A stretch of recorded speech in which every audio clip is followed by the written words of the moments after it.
Let's review about gram-positive lab algorithm on page 132 of first aid book. But first, let's make sure that gram-positive and gram-negative actually mean something in our head, not just purple and pink. So gram stain is basically a cell wall test. We stain with crystal violet and then add iodine to lock it in. Then we wash with alcohol, and finally we counterstain it with safranin. Gram-positive bacteria have a thick peptidoglycan cell wall. That thick wall holds onto the crystal violet after the alcohol wash, so they stay purple or blue. They do not have an outer membrane, and many have teichoic acids in the cell wall. On the other hand, gram-negative bacteria have a thin peptidoglycan layer plus an outer membrane. The alcohol wash removes the crystal violet from them. Then the safranin counterstain makes them look pink or red. Their outer membrane contains lipopolysaccharide, also called LPS, and the lipid A part is the endotoxin. So clinically, this structure matters. Gram-positive bacteria are often more directly exposed to drugs that target peptidoglycan, like beta-lactams. Beta-lactams like penicillins, cephalosporins, carbapenems, monobactams bind PBPs. PBPs are penicillin-binding proteins, aka transpeptidases, and block peptidoglycan cross-linking. That leads to weak cell wall and lysis. So gram-positive bacteria have this thick peptidoglycan layer on the outside and no outer membrane. That's why beta-lactams can reach the PBPs more easily. On the other hand, gram-negative bacteria have an outer membrane with LPS that acts like an extra barrier. Beta-lactams often need to pass through porins, and they can get destroyed by beta-lactamases in the periplasmic space. So even before we memorize organisms, the stain is already giving us real biology. Now, we get a gram-positive result on a stain, which is purple. Then what next? Step 1 is to look at shape and pattern. The fastest branch point is whether it is cocci or bacilli, which is rods, or branching filaments. Okay, so let's start with gram-positive cocci. If you see cocci, the next high-yield test is catalase. Catalase positive means staphylococcus. Catalase negative means streptococcus or enterococcus. Okay, again, catalase positive means staphylococcus. Catalase negative means streptococcus or enterococcus. Quick memory. Catalase makes bubbles when we add hydrogen peroxide. So bubbles means staph. Okay, so staphylococcus is catalase positive, classically in clusters. The next step is what staphylococcus? Okay, so the next test we need to do is coagulase. Coagulase positive is Staph aureus. Coagulase positive is Staph aureus. Coagulase negative is not aureus. Then you split those with novobiocin. Okay, coagulase positive Staph aureus. Coagulase negative not Staph aureus. You need one more step, which is to test with novobiocin sensitivity. If novobiocin sensitive, it is Staph epidermidis. If novobiocin resistant, Staph saprophyticus. So Staph epidermidis is novobiocin sensitive, and it causes biofilm associated infections of indwelling medical devices like IV catheters and prosthetic valves or joints, including prosthetic valve endocarditis. And Staph saprophyticus is novobiocin resistant, and it likes UTIs in young sexually active women. Okay, now catalase positive part is done. We go to the branch 2, catalase negative part. So who are catalase negative? Strep or enterococcus. Strep or enterococcus are catalase negative, and they are usually in pairs or chains. Okay, so how to differentiate between catalase negative group? So the next branch point is hemolysis on blood agar. There are 3 types of hemolysis: alpha hemolysis, beta hemolysis, and gamma hemolysis. Alpha hemolysis is partial hemolysis and it gives green color. Beta hemolysis is complete hemolysis and it gives clear color. And gamma hemolysis is no hemolysis. So we elaborate more. Alpha hemolysis on the blood agar. So the blood agar is made of blood with RBCs in the plate. Alpha hemolysis, it means partial RBC damage. So hemoglobin gets oxidized to methemoglobin by the bacteria, and the agar around the colonies looks greenish, like a bruise. The classic examples of alpha hemolysis are strep pneumoniae and viridans strep. The next is beta hemolysis. Beta hemolysis causes complete RBC lysis. RBCs are fully destroyed. We see a clear transparent zone around the colony. So the classic examples are strep pyogenes, group A, and strep agalactiae, group B. So it's group A strep and group B strep. Cause beta hemolysis, complete hemolysis, complete RBC lysis. The next hemolysis is gamma hemolysis. It means no hemolysis. RBCs stay intact, no color change, and no clearing around the colony. So the classic examples for gamma hemolysis are Enterococcus and Strep gallolyticus. Enterococcus and Strep gallolyticus. Strep gallolyticus is often referred to as group D or Bovis group. Okay, let's do alpha hemolysis first. Alpha hemolysis is mainly strep pneumoniae and viridans streptococci. How do we differentiate them? By optogen sensitivity and bile solubility. Strep pneumonia is optogen sensitive and bile soluble. It is also encapsulated and often shows lancet-shaped diplococci. Viridans streptococci is optogen resistant and not bile soluble.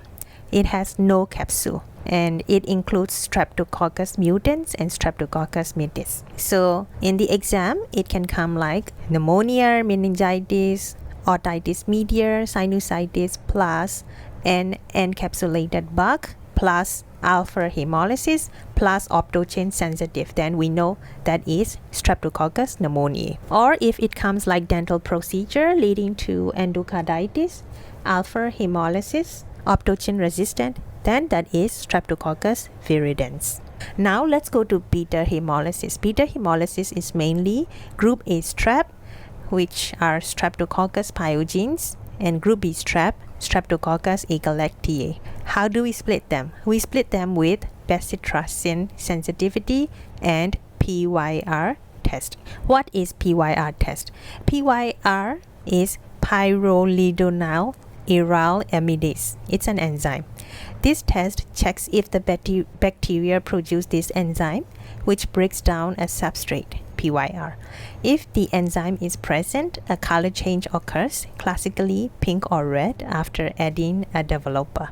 So group A strep pyogenes is bacitracin sensitive and PYR positive. Group B strep agalactiae is bacitracin resistant and PYR negative. So classic clinical scenarios can come like for strep pyogenes, pharyngitis, impetigo, cellulitis, necrotizing fasciitis, rheumatic fever, or post-streptococcal glomerulonephritis. For strep agalactiae, it can come as neonatal sepsis, pneumonia, or meningitis. Now, gamma hemolysis, meaning no hemolysis. We will talk about gamma hemolysis.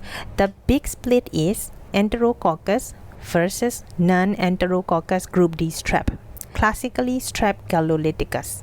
We will test with growth in bile, growth in 6.5% sodium chloride, and PYR. For Enterococcus, Enterococcus faecalis, Enterococcus faecium, we can grow in bile, and it can grow in 6.5% sodium chloride. It is typically PYR positive. For Streptococcus gallolyticus, it grows in bile but does not grow in 6.5% sodium chloride, and it is PYR negative. A high yield point we need to remember is that Strep gallolyticus is associated with colon cancer. So if you see bacteremia or endocarditis with that organism, think colon malignancy. So that finishes gram-positive cocci. Now we go to gram-positive bacilli. Bacilli are rods. Here, the quick split is aerobic versus anaerobic. Gram-positive aerobic bacilli, think about Listeria, Bacillus, Corynebacterium. Okay, so Listeria monocytogenes. When we see Listeria, we should immediately think food exposure, especially unpasteurized dairy, soft cheeses, refrigerated ready-to-eat meats. What makes Listeria special is that it can grow at cold temperatures. So even inside the refrigerator, it can survive and multiply. That's why refrigerated processed foods are such a classic clue. Clinically, Listeria is especially dangerous in neonates, elderly patients, and immunocompromised individuals. The classic presentation is meningitis in those high-risk groups. So if we see meningitis plus food exposure plus those risk groups, we should think about Listeria. Next, we move to Bacillus, and there are two major species we care about: Bacillus anthracis and Bacillus cereus. Bacillus anthracis is the one associated with anthrax. Key features are it is non-motile and it has a characteristic boxcar appearance, which means that the bacteria look like large rectangular blunt-ended rods like boxcars or train cars lined up under the microscope. It can cause a painless ulcer with a black eschar. So when we see black eschar and large gram-positive rods, we think Bacillus anthracis. On the other hand, Bacillus cereus is much more commonly associated with food poisoning, especially after eating reheated rice. That rice association with Bacillus cereus is extremely high yield. And then we have Corynebacterium diphtheriae. This organism produces diphtheria toxin, which is the main reason it causes disease. Clinically, it can form a thick gray pseudomembrane in the throat. But what makes it dangerous is that the systemic toxin effects. It can lead to myocarditis, neuropathy. So we see pseudomembrane plus cardiac or neurologic complications. We should think Corynebacterium diphtheriae. And that wraps up the key aerobic gram-positive bacilli. Now we go to gram-positive anaerobic bacilli, Clostridium and Cutibacterium. Cutibacterium is formerly known as Propionibacterium. So Clostridium is a huge family. Clostridium tetani, which cause spastic paralysis. Clostridium botulinum, which cause flaccid paralysis. Clostridium perfringens, causing gas gangrene and late onset diarrhea. And Clostridium difficile, which cause antibiotic associated colitis.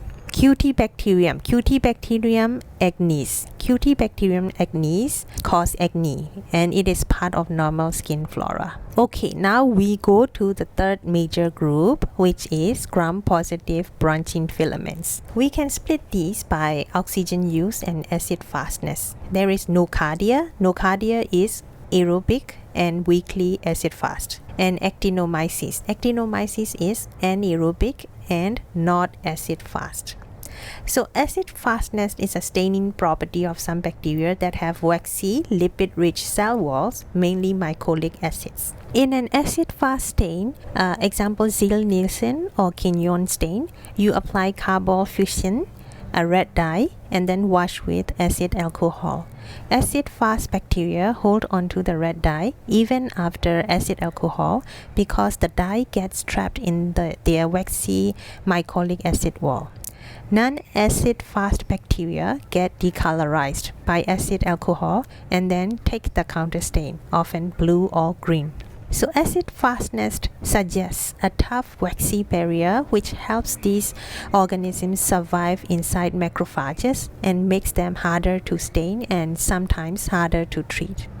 So if you see branching filaments, the acid fast stain helps you split nocardia, which is weakly acid fast, and actinomyces, not acid fast, and anaerobic. For nocardia, think immunocompromised, pneumonia that can spread to the brain, and weak acid fast because it has some mycolic acids.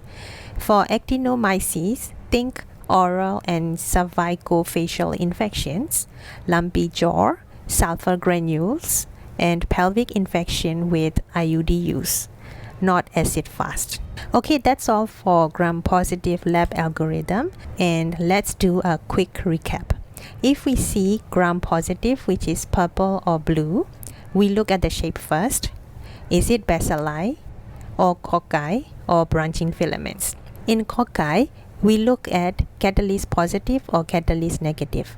If catalase positive, it is staphylococcus, which exists in clusters. To differentiate staphylococcus, we use coagulase test. If coagulase test is positive, it's Staphylococcus aureus. If it is negative, we look at novobiocin sensitivity. If novobiocin sensitive, it's Staphylococcus epidermidis, and resistant to novobiocin, it's Staphylococcus saprophyticus. Okay, so we go to the cocci catalase negative group. Cocci catalase negative is Streptococcus, usually in pairs or chains, and we differentiate them by their pattern of hemolysis. There is alpha hemolysis, beta hemolysis, and gamma hemolysis. Alpha hemolysis is partial hemolysis and it gives green color. Beta hemolysis is complete hemolysis and gives clear color. Gamma hemolysis is no hemolysis. It grows in bile. So in alpha hemolysis, we look at optochin sensitivity and bile solubility. If optochin sensitive and bile soluble, it's Streptococcus pneumoniae, encapsulated Streptococcus pneumoniae. If it is optochin resistant and not soluble in bile, it's virulent streptococci. It has no capsule and it includes Streptococcus mutans and Streptococcus mitis, virulent streptococci group. Okay, so in the beta hemolysis group, we look at bacitracin sensitivity and PYR status. If bacitracin sensitive and PYR positive, it's group A, Streptococcus pyogenes. Group A, Streptococcus pyogenes. If bacitracin resistant and PYR negative, it's group B. Group B, Streptococcus agalatiae. Now gamma hemolysis pattern. In gamma hemolysis, no hemolysis. Gamma hemolysis is no hemolysis. It grows in bile. So we differentiate the organisms by their growth in 6.5% sodium chloride and PYR status. So if they can grow in 6.5% sodium chloride and PYR status positive, it's Enterococcus faecium and Enterococcus faecalis. If it cannot grow in 6.5% sodium chloride and PYR status negative, it is non-Enterococcus, which is Streptococcus galolyticus. Okay, now we are done with cocci and we go to bacilli group. In bacilli, we look at their oxygen usage, aerobic or anaerobic. Aerobic bacilli includes Listeria, Bacillus corini bacteria. In anaerobic group, we have Clostridium, Cutibacterium, which formerly known as Propionibacterium. Okay, now we've done with bacilli, cocci, and now we talk about branching filaments. In branching filaments, also we look at aerobic and anaerobic. Aerobic, we have Nocardia, which is also weakly acid fast, and anaerobic group have Actinomyces, which are not acid fast. Okay, that's it for the gram-positive lab algorithm. And please note that Enterococcus is either alpha or gamma hemolytic, which is a footnote mentioned in first aid book. Okay, that's it. Hope we can listen to this again and again to memorize this flow chart, and have a very good day. Best of luck, and see you in the next podcast.